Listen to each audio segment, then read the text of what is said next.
بسم الله إلى جانغ مقام إلى جانغ المغربية وحتى أفضيناها من جتوي إلى دويرة غالايل خريبة جلبونجل فقال وبي ها هنا دوية مناخي وني جسور غلام ووكر وني سبون أفراخي تشوبيام ثم استفتح رفتي ودتني بابه دمال مكو واختلج مني وديفتي أم جرابه غفك مكو وقال وبي لعمري من وندري ألا لقد خففت أني أخوي فيني غام واستوجبت أودني مع الحسنى مؤجر مني إن مرادي أم فهاك ننغو نصيحة لا مديرو هي من نفائس جاكو يبور دي فورد أن نسائه لا مديروج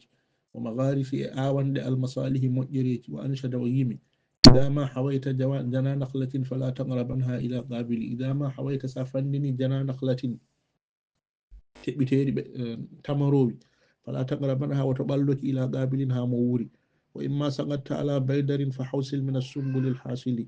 وإما سقطت سايني أفكي على بيدر إجرونغال woni to gawri lappate walla tamaroje to dendinte fa hawsil hebbin hunuko maɗa mina sumbuli fa hawsil hebbin goñoru maɗa mina sumbuli e ɓesnoje alhasili gasɗe ɗe cammeje gasɗe ɗe mina sumbuli e cammeje alhasili gasɗe ɗe wala talbasanna woto ñiiɓ ida ma laqatta sa hoccindima fatan shaba cindoɗa fi kiffati bange alhabili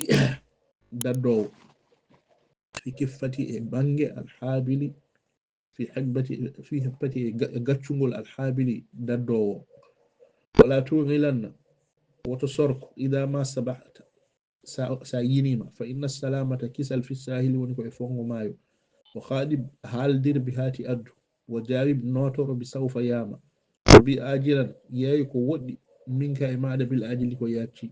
ولا تكسرن وتهبن على صاحب مسلم فما مول سفتاك قد هي وند ووتر سوى الواسل سنا جوكندير